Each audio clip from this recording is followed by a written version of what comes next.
असम में चुनाव प्रचार पर पहुंचे गृह मंत्री अमित शाह ने असम में घुसपैठ का मुद्दा जोर शोर से उठाया और कांग्रेस को इसका जिम्मेदार बताया। तो वहीं सोनितपुर में जनसभा को संबोधित करने पहुंचे अमित शाह इस मुद्दे पर बेहद आक्रामक नजर आए। उनके निशाने पर थे राहुल गांधी और गौरव गोगोई। सोनितपुर में विशाल जनसभा में शाह ने कांग्रेस को कभी असम की बड़ी समस्या रहे उग्रवाद को लेकर जोरदार तरीके से घेरा तो घुसपैठ के लिए भी जिम्मेदार ठहराया। एक और भारतीय जनता पार्टी है जिसने 10 साल में असम को आतंकवाद मुक्त बना दिया। असम की जनता के सामने स्पष्ट करो, आप घुसपैठियों के साथ हो या घुसपैठियों के खिलाफ। दो काम एक साथ नहीं हो सकता। सीएम हेमंत बिस्वा शर्मा पिछले कई सालों से घुसपैठियों के खिलाफ मोर्चा खोल ही रखे थे और अब तो ये मौजूदा चुनाव का सबसे बड़ा मुद्दा भी है जिस पर शाह ने फिर से मोहर लगाई है। उत्तर प्रदेश में जीरो टॉलरेंस की नीति चलती है, यानी अपराध किया तो अगले चौराहे पर हिसाब हो जाता है। तो अपराधी योगी की वार्निंग को नहीं सुनते, उनका शहर शहर ऐसा बुलेट ट्रीटमेंट होता है कि वो खुद के पैरों पर चलने लायक भी नहीं होते। जब योगी फोर्स हिसाब करती है तो अपराधी दर्द से कर्रा उठते हैं। यहाँ तक कि अस्पताल जाने के लिए भी पुलिस के कंधों का सहारा चाहिए होता है क्योंकि अपराधियों के खिलाफ योगी फोर्स का एक्शन नॉन स्टॉप होता है। अपराधी कोई भी हो, माफिया कोई भी हो, किसी भी प्रकार का कोई सरपरस्त क्यों न हो, अगर उसने कहीं दुस्साहस किया तो ये मान करके चलिए कि वह अपने उस दुस्साहस के लिए यमराज के पास जाने के लिए अपना टिकट काट रहा है। योगी के आखिरी चेतावनी को न समझने वालों का यही हाल होता है। आजमगढ़ में 3 अलग अलग जगह मुठभेड़ में 3 बदमाशों के पैर में गोली लगी है। कुछ ऐसा ही हाल झांसी में पुलिस ने एक बदमाश का किया। पुलिस कस्टडी से भागने वाले बदमाश को लंगड़ा कर दिया गया। वहीं संभल के चंदौसी में भी पुलिस की एक लुटेरे से मुठभेड़ हुई। पुलिस की गोली लगने से बदमाश घायल हो गया। जौनपुर में भी योगी फोर्स की बदमाशों से मुठभेड़ हुई जिसमें एक बदमाश के पैर में गोली लगी है। हालांकि उसका साथी अंधेरे का फायदा उठाकर भाग गया। जहां एक तरफ दुनिया में तेल और गैस के दाम आसमान छू रहे हैं तो वहीं देश में इसके दाम अभी भी स्थिर बने हुए हैं। लेकिन कुछ देश विरोधी तत्व अब गैस सिलेंडर के साथ साथ तेल की भी कालाबाजारी में जुट गए हैं, जिसे लेकर सीएम योगी पहले ही आगाह कर चुके हैं। कुछ लोग हैं जो अफवाह फैला करके माहौल खराब करना चाहते हैं। कुछ लोग हैं अव्यवस्था पैदा करने का प्रयास कर रहे हैं। हाथरस के ये वही लोग हैं जो अपने घरों और गोदाम में सिलेंडर स्टॉक कर आपदा में अवसर देख रहे हैं। जहां एक दुकान में करीब 69 सिलेंडर मिले हैं जिसमें कमर्शियल और घरेलू सिलेंडर शामिल हैं।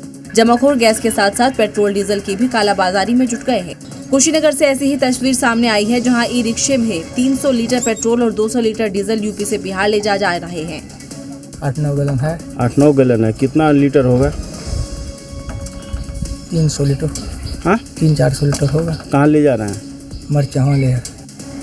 खबर मिलने के बाद योगी फोर्स एक्शन में आई और डिब्बे में देने वाले पंप पर ताला लगवा दिया। उत्तर प्रदेश के फर्रुखाबाद से एक ऐसी घटना सामने आई जो किसी फिल्मी स्क्रिप्ट से कम नहीं है, जहां शादी के नाम पर ठगी करने वाले एक कथित गिरोह का खुलासा हुआ है। शादी के बाद नई नवेली दुल्हन लाखों के जेवर लेकर फरार हो गई। पीड़ित यतीश चंद्र कटियार का आरोप है कि शुभ्रा मिश्रा नाम की युवती से दूसरी शादी की थी, लेकिन शादी के कुछ ही दिनों बाद ही दुल्हन घर में रखे करीब 16 लाख रुपए के जेवर और कीमती सामान लेकर फरार हो गई। हमने शादी की थी, मेरी वाइफ खत्म हो गई थी, इतना पैसा मेरा जेवर था सब लोग के चले।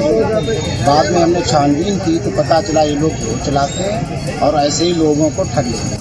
पीड़ित का कहना है कि जब उसने अपना सामान वापस मांगा तो उल्टा उसी पर केस दर्ज करा दिया गया और जान से मारने की धमकी दी जा रही है। पीड़ित की शिकायत के बाद शादी के नाम पर ठगी का ये मामला अब पुलिस जांच के घेरे में है। पुलिस अब जांच में जुटी है कि कितने लोग इस जाल में फंसे होंगे और गैंग कहां तक फैला हुआ है।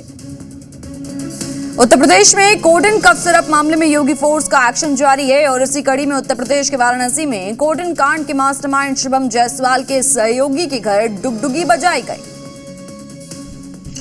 योगी फोर्स ने डुगडुगी बजाकर लड्डू उर्फ प्रशांत उपाध्याय की मडौली और महमूरगंज स्थित मकान पर नोटिस चिपका दिया।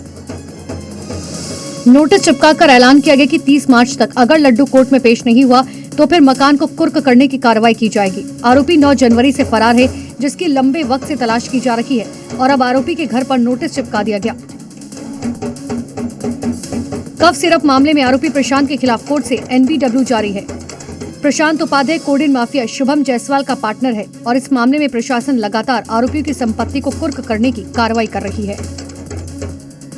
उत्तर प्रदेश के आगरा में बीच सड़क पर उस वक्त सरसों के तेल की लूट मच गई जब तेल लेकर जा रहा टैंकर सड़क किनारे पलट गया, जिसके बाद जैसे ही ग्रामीणों को खबर लगी वो बर्तन और डिब्बे लेकर पहुंच गए। वीडियो में देखिए सड़क के किनारे तेल टैंकर पलटा हुआ है, उसमें से तेल का रिसाव हो रहा है और सैकड़ों की संख्या में ग्रामीण तेल लूटते दिखाई दे रहे हैं। किसी के हाथ में डिब्बा है तो कोई बाल्टी लेकर पहुंच गया है और तेल भरने की कोशिश में लगा हुआ है। लोगों को अपनी जान की परवाह नहीं, उन्हें सिर्फ तेल लूटने से मतलब है। क्या बुजुर्ग क्या बच्चे सब तेल भरने के लिए भाग दौड़ कर रहे हैं। टैंकर पलटने की सूचना मिलते ही मौके पर पुलिस टीम पहुंची और ग्रामीणों को वहां से हटाया। बताया जा रहा है कि तेल टैंकर बीकानेर से कोलकाता जा रहा था, उसी दौरान अनियंत्रित होकर पलट गया था। महाराष्ट्र के छत्रपति संभाजीनगर में पेट्रोल किल्लत की अफवाहों के बीच एक शख्स ने अनोखा जुगाड़ अपनाया और अपनी बंद पड़ी बाइक को बैलगाड़ी से पेट्रोल पंप पर लेकर पहुंचा, जिसकी तस्वीरें अब तेजी से वायरल हो रही हैं। मजे की बात ये रही कि इस दौरान बैलगाड़ी पर खड़ा शख्स खुद अपनी बाइक में तेल भरता हुआ नजर आया, जबकि उसके बगल में पंप कर्मचारी खड़ा रहा। वहीं जब इस अनोखे तरकीब को लेकर लोगों ने युवक से पूछा तो उसने बताया बीच रास्ते में ही उसकी बाइक का तेल खत्म हो गया था, जिसके बाद जब उसे कुछ समझ नहीं आया तो उसने बैलगाड़ी पर ही बाइक को लाद दिया। फिलहाल ये तस्वीरें सोशल मीडिया पर वायरल है, लेकिन ये कोई पहला मामला नहीं है। देश के और भी शहरों से ऐसी ही तस्वीरें सामने आई, जहाँ लोग अलग अलग जुगाड़ लगाकर पेट्रोल लेने पहुंचे।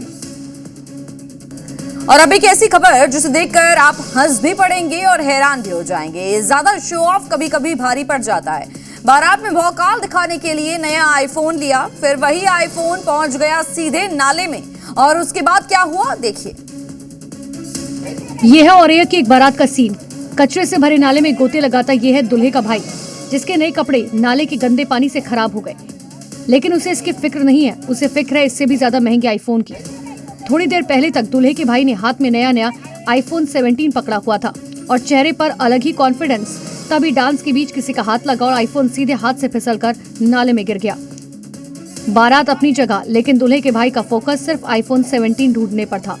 सीधे नाले में उतरकर शुरू हो गया सर्च ऑपरेशन। घंटों तक नाले में तलाश जारी रही, लेकिन आईफोन जैसे मानो अंडरग्राउंड हो गया। नाला आईफोन निकल गया, आईफोन तो नहीं मिला, लेकिन भाई साहब का ये नाला मिशन इंटरनेट पर जरूर छा गया। और अब लोग कह रहे हैं शो ऑफ अपनी जगह है, लेकिन जब इतनी महंगी चीज खरीदी हो तो पकड़ मजबूत होनी चाहिए। जम्मू कश्मीर के श्रीनगर में लोग रिकॉर्ड संख्या में ट्यूलिप गार्डन में घूमने के लिए पहुंच रहे हैं। जम्मू कश्मीर के श्रीनगर में बसंत की दस्तक के साथ ही ट्यूलिप गार्डन देखने के लिए पर्यटकों की भीड़ उमड़ पड़ी। देश और विदेश से फूलों का दीदार करने के लिए लोग यहां पहुंच रहे हैं। पर्यटकों ने पिछले सालों के सभी रिकॉर्ड तोड़ दिए हैं। सिर्फ 2 हफ्ते में अब तक 1,40,000 पर्यटक ट्यूलिप गार्डन घूमने आ चुके हैं।